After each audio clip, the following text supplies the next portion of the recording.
Halo semua, selamat datang di video ini. Gua Tata dan hari ini gua di taman. Di taman. Lagi lumayan cerah hari ini. Ada anginan dikit sih, tapi ya. Kalian sudah lihat video ini judulnya apa? Stop mengeluh yuk. Kita semua pasti punya ya temen satu atau dua mungkin, atau enggak orang yang kita kenal yang tuh perasaan tuh dikit-dikit tuh ngeluh mulu gitu loh. Kayak negatif banget gitu loh. Kayak ada masalah sepele dikit langsung gimana sih, apaan sih, males, apa gitu. Pasti kita tahu kan orang kayak gitu, familiar kan pasti. Mungkin itu kamu, mungkin lu kayak gitu, tahu dah. Kalau kita mikirin tentang orang yang suka mengeluh, kira-kira yang masuk ke otak kita itu apa? Pasti negatif kan. Kayak kalau orang tuh dikit-dikit komplain, marah, pasti kita tuh kesannya negatif kan. Waduh, anginnya nih mulai kenceng nih. Gua nggak tahu tentang lu, tapi kalau buat gua tuh nggak suka sama orang negatif. Biasanya tuh mereka yang suka ngeluh mulu. Soalnya kalau buat gua, tiap kali ada orang ngeluh, itu tuh perasaan kayak lu nggak bersyukur apa tentang yang lu punya. Kayak dikasih iPhone X, malahan ngeluh, marah, pengen iPhone apa ya, iPhone yang lebih bagus dari iPhone X. iPhone 11 dah. Udah dikasih iPhone X bagus-bagus, malahan tetap ngambek, ngeluh, pengen iPhone 11.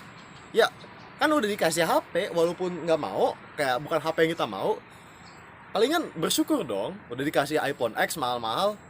Kenapa jadi marah-marah pengen iPhone 11? Mungkin kalian punya temen nih kayak gitu ya. iPhone X.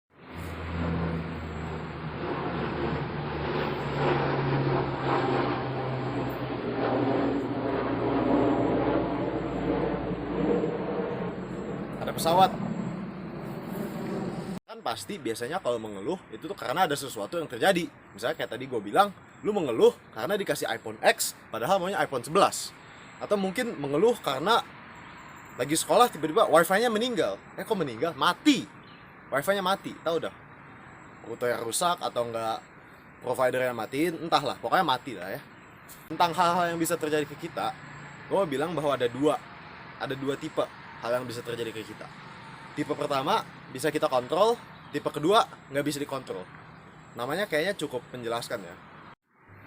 Kalau sesuatu yang terjadi ke kalian, pikir dulu sebentar. Gue bisa kontrol gak ya situasi ini? Kalau bisa, cari solusinya. Buat contoh yang bisa dikontrol, misalnya kayak gini. Lagi sekolah, terus wifi-nya mati, yang ada dibilang kan tadi. Mungkin cuma routernya harus dinyalain matiin. Jadi kita coba cari solusi. Kita coba ambil router kita, matiin, nyalain lagi. Kita lihat wifi-nya bisa apa enggak. Semoga bisa. Tapi kalau misalnya enggak bisa nyala, itu kan udah bukan dikontrol kita lagi. Kita nggak bisa ngapa-ngapain, cuma bisa restart router. Kalau restart router nggak bisa, berarti udah bukan kontrol kita lagi dong ya. Kalau hal yang terjadi itu sesuatu yang nggak bisa dikontrol, biasanya ada dua tipe reaksi tentang ini. Yang pertama, itu yang paling sering dilihat. Komplain dan mengeluh. Wifi-nya mati. Gimana sih ini si provider? Masa lagi sekolah wifi mati? Gimana sih, jelek banget. Apaan sih? Ini itu. Mungkin kita itu bisa kontrol sedikit kayak tadi restart router, atau mungkin kita juga bisa telepon provider kayak, halo ya, ini wifi-nya di rumah saya mati ya, bisa dilihat gak ya, ada masalah apa gak ya? Kan selain itu kita nggak bisa ngapa-ngapain pula kan.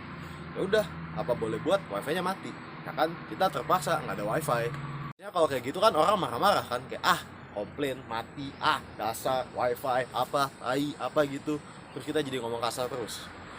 Tapi sebenarnya apa sih gunanya marah-marah? Apa sih gunanya komplain? Kenapa sih? Itu reaksi pertama yang bisa dilakukan terhadap sesuatu yang nggak bisa dikontrol. Yang kedua apa? Yang kedua adalah mindset oke. Maksudnya mindset oke gimana? Kita lihat contoh tadi, wifi mati.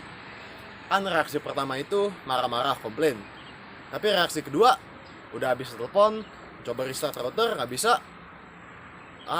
Oke.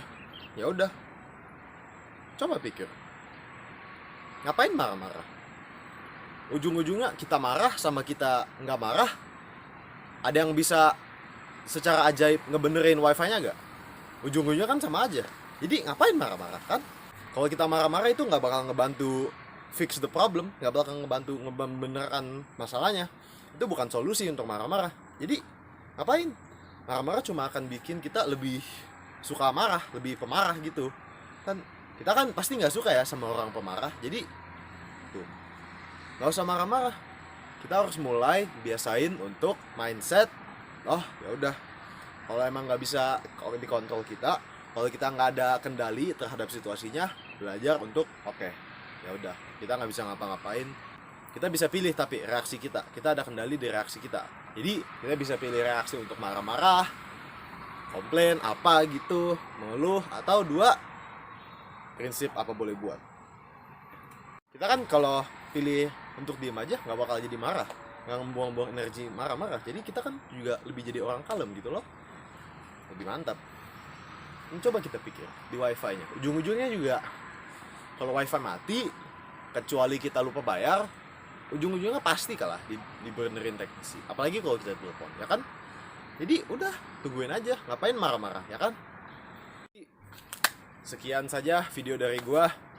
Ini semua video pendek tentang mengeluh yang gua bikin setelah pengalaman gua dari kemarin. Itu ceritain tentang wifi mati itu ya, pas itu gua wifi nya mati. Dan coba tebak, gue pilih yang mana? Komplain, mengeluh, atau diem aja? Gue kasih tau jawabannya. Pas itu gue malahan komplain, marah-marah, mengeluh. Jadi karena pengalaman itu, gue jadi sadar, kayaknya nggak ada gunanya ya gue marah-marah ya. Makanya gue bikin video ini untuk tetap, makanya gue bikin video ini untuk peringatan untuk gue sendiri dan untuk peringatan untuk kalian semua ya. Ujung-ujungnya kita semua membuat kesalahan, pasti nggak ada yang sempurna, jadi apa-apa, kita semua belajar ya. Sekali lagi sekianlah dari saya, sekian dari gue, nama gue Tata. Kalau misalnya kalian suka video gue, silahkan like, silahkan subscribe, dan apa sih satu lagi, klik notification bell untuk notified untuk every video I upload, apa gitulah ya. Terima kasih untuk nonton dan sampai jumpa.